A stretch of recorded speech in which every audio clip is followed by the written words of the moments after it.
Hey everyone, this is Rocky from WeLearnChess.com, and I'm going to see if I can get a 10-minute game in here. I'm not sure if I'll be able to actually post this video because I just put the baby down for a nap and I'm trying to squeeze this in.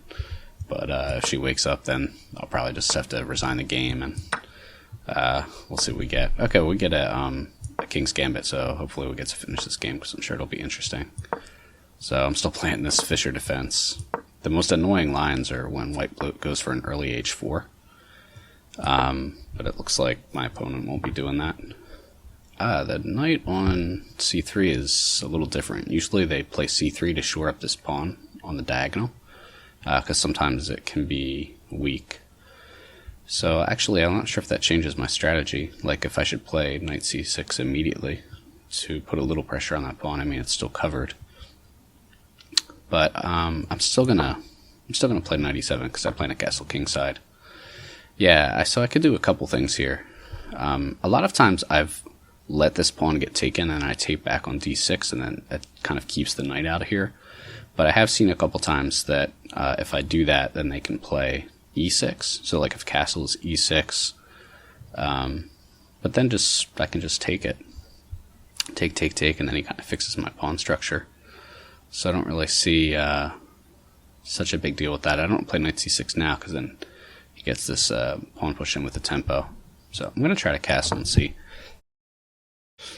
what happens here. Again, if he takes, I'll take back. If he pushes, then I'll take.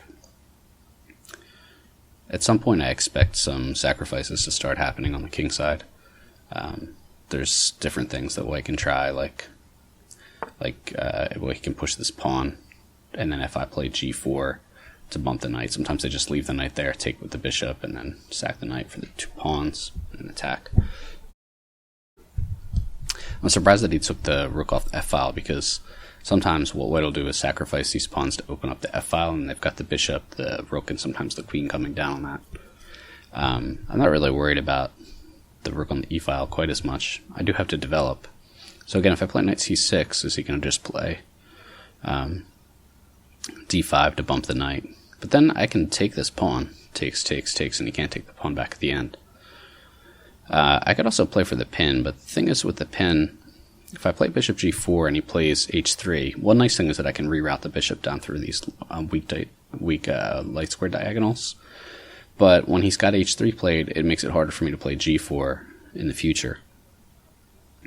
So is he threatening anything? Takes. I don't think so. I think I can just play knight c6. So I'm going to do that. And now, if he lets me, I might even just take. Because then we get some exchanges, and the exchanges should favor me. Yeah, okay. Oh, this was his idea, okay. So, if I play d5, I guess he plays f7 check. I can take that. And he can't take twice here. d5, though, it weakens e5, and that was my whole point in not taking that to begin with.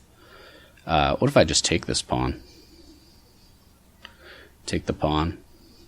Bishop takes, rook takes. He does get quick rook infiltration there.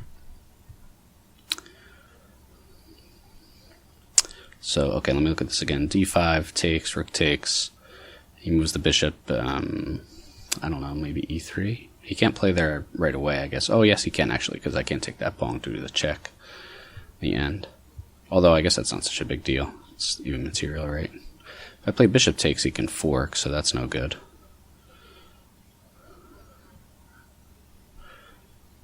Okay. I'm going to try taking. This seems a little weird, because my king's opening up here, and I'm letting this rook come in quickly. Having said that, I feel like I'm okay.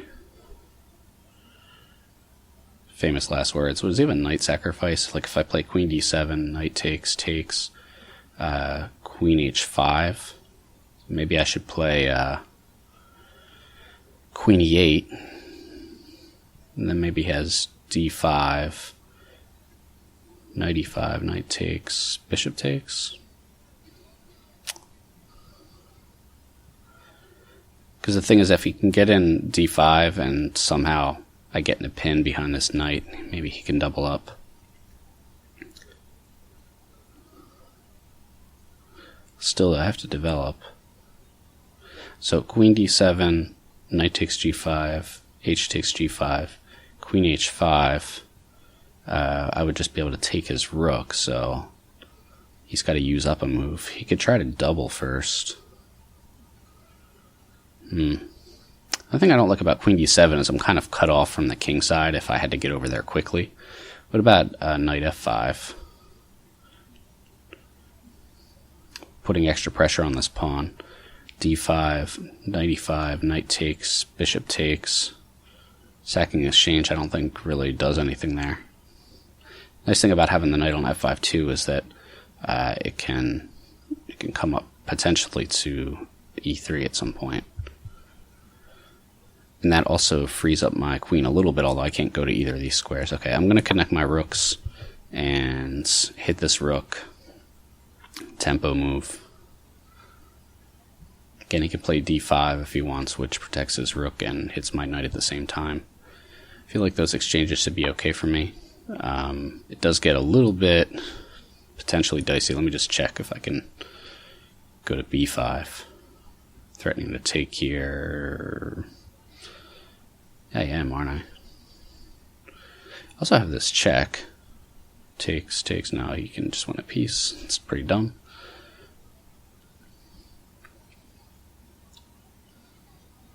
Can he protect this pawn again? Knight b5. Hitting it twice. He's got it covered twice. Okay, I'm just going to do this. So I'm using up a lot of time already.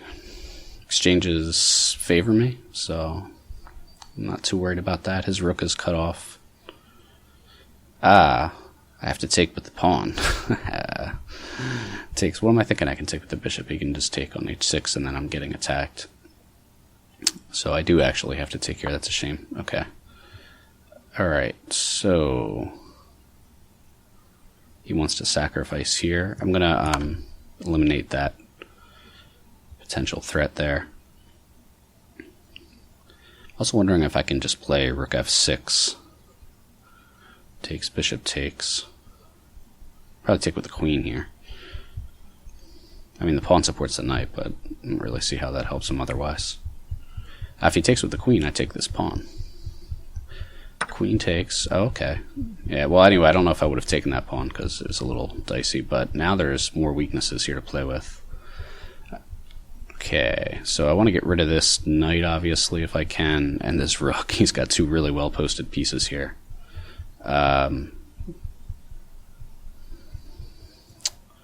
Get my other rook over. Is that too slow? Knight takes. He can't come over with the queen so easily. Okay, I'm going to develop. Alright. I could at some point try to break with some pawns. Actually, even here. Maybe I had that before, c6. You can just leave it so that if I take.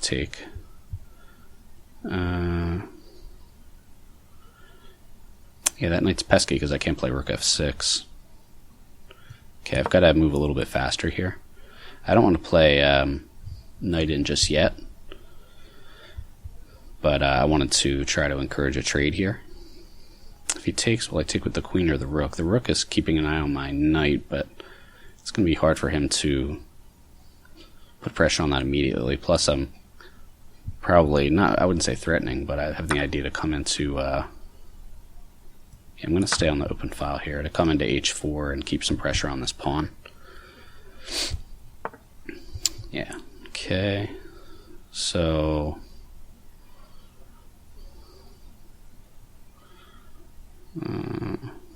I don't want to just allow him to win a pawn, so I can check here. I can even play the knight in here, actually.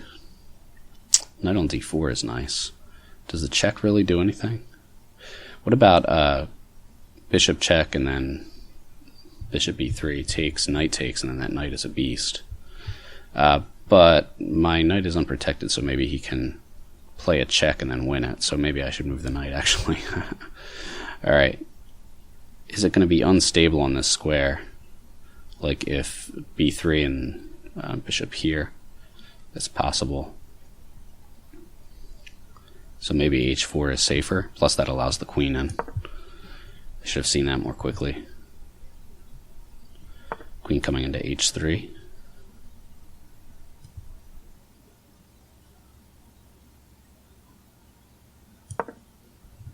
So not threatening this pawn.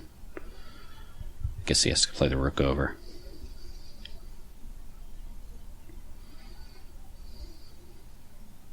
My king side is pretty open, but so is his. Also threatening on g2, obviously. So he can't play the rook over. What am I thinking? Okay, now his knight is a little bit pinned, although he has checks. So I can play the check here, which I don't think it's quite mate, but I like that I'm threatening this knight as well. Actually, queen takes, check, and then I'm not winning a piece. Queen takes, knight takes, check. He can play like king f2 to hit the knight. That way if I take his knight, he takes mine. But I might have a dark square check, actually. Queen takes, check. I think I'm going to play the check, because this keeps him in a pin, although he can get out of that pin actually with the check, which I mentioned before. What about rook takes, queen takes? He can't take because of the mate threat. Got a minute and a half left to his 7 minutes. Also want to bring the bishop in. And could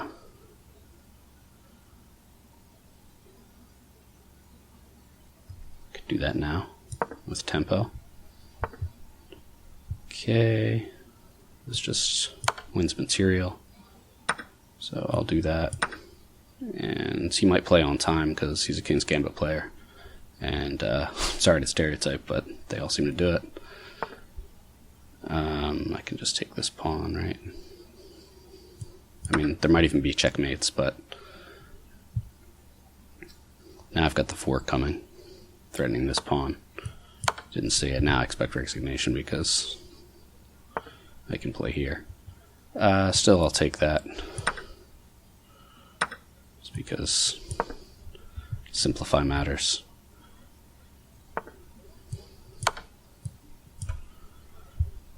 And I'm pretty bad at bullet, but I think even I'll manage this. It'd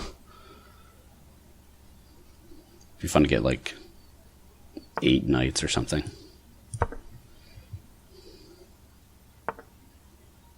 Okay.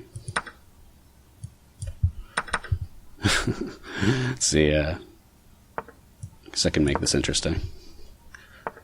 I like to really annoy people who play on time.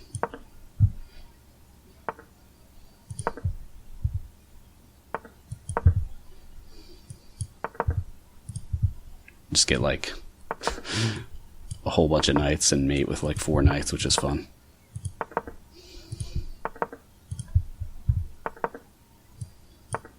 Oops. Just don't want to stalemate him, obviously.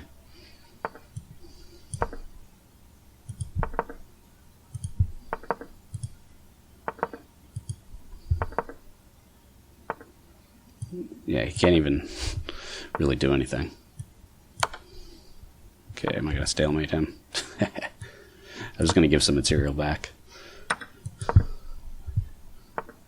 And maybe I'll just let him take all my pieces and mate him with a rook.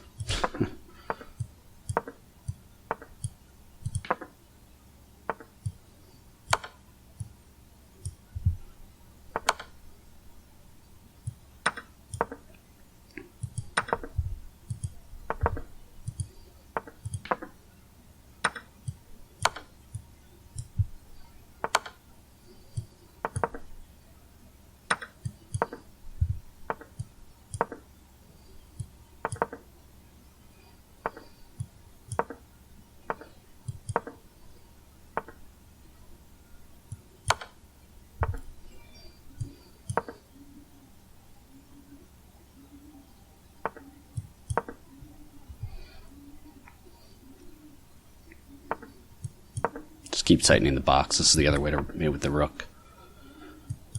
Just anytime you get a chance to constrict the box, you do that. So here we'll tighten it again, and tighten it again.